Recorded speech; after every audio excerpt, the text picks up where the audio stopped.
కుల వృత్తులను ప్రభుత్వం ప్రోత్సహించాలన్నారు ఎమ్మెల్సీ కవిత. దేశంలో ఎక్కడ గుడి నిర్మాణం చేయాలన్నా విశ్వ బ్రాహ్మణులు ఉండాల్సిందేనని, వారికి ప్రభుత్వం అండగా ఉండాలని తెలిపారు.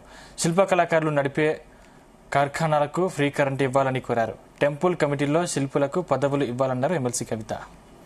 విశ్వబ్రాహ్మణులు ఉండి, ఒక వడ్రంగి తమ్ముడు ఉండి, ఒక వడ్రంగి అన్న ఉండి, ఒక చక్రం చేస్తేనే తర్వాత ఆ చక్రం బండికైనా ఆ చక్రం అనేక ప్రగతి సాధించడానికి మనకు దోహదపడేటువంటి విషయం మనకు తెలుసు.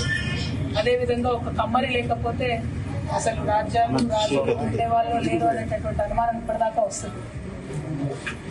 అదేవిధంగా శిల్పులు మన భారతదేశంలో ఉండేటటువంటి ఇన్ని పెద్ద ఆలయాలు, ప్రత్యేకించి మన సౌత్ ఇండియాలో ఉండేటటువంటి అద్భుతమైనటువంటి ఆలయాలు, ఒక ఆధ్యాత్మికతను, ఒక ధార్మికతను మన భారతదేశంలో ఇంకా బతికించి ఉన్నదంటే శిల్పులే. ఎందుకంటే ఎంత చెప్పింది వేరుంటది, ఒక ప్రతిమను చూసింది వేరు.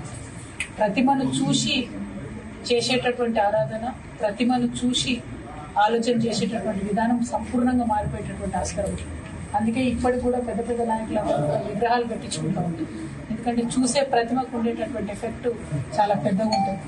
అదేవిధంగా మన మొత్తం పంచదాయిగా చెప్పబడేటటువంటి విశ్వబ్రహ్మాండ ప్రతి ఒక్క పని వారు చేసేటటువంటిది వారి సమాజానికి, సమాజ పురోగతికి సంబంధించినటువంటి అంశం. ముఖ్యంగా మా ఔసలి సోదరి వాళ్ళు